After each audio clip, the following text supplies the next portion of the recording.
নমস্কার বন্ধুরা, আমি আজকে একটা আলু বেগুন টমেটো ভর্তা করে দেখাচ্ছি। এইগুলো আমি সিদ্ধ করে নিয়েছি, টমেটোর খোসা ছাড়িয়ে নিয়েছি, আলুর খোসা বেগুনের খোসা ছাড়িয়ে নিয়েছি। এইবার আমি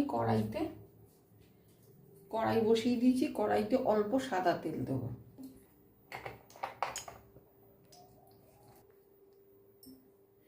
কড়াইতে আমি সাদা তেল দিয়ে দিয়েছি, তেলটা গরম হয়ে গেছে।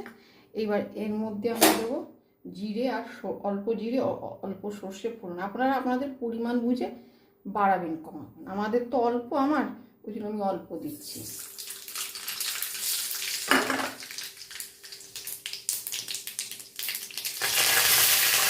এরপর দেবো কারি পাতা,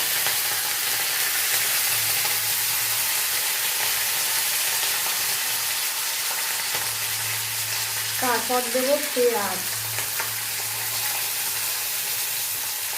আর এখানে আমি দুটো রসুন থেতো করে নিয়েছি। এই দুটো রসুন এখন দিয়ে দেবো, দিয়ে একটু ভাজা ভাজা করবো অল্প। ঠিক এইরকম ভাজা হবে, বেশি লালও না আর বেশি কাঁচাও না।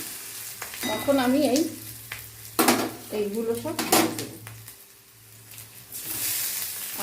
আলু, টমেটো আর বেগুন।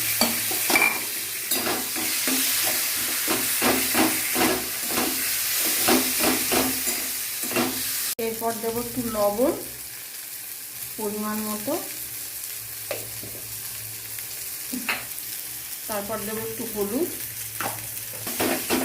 দিয়ে ভালো করে যাবে কষিয়ে নেব।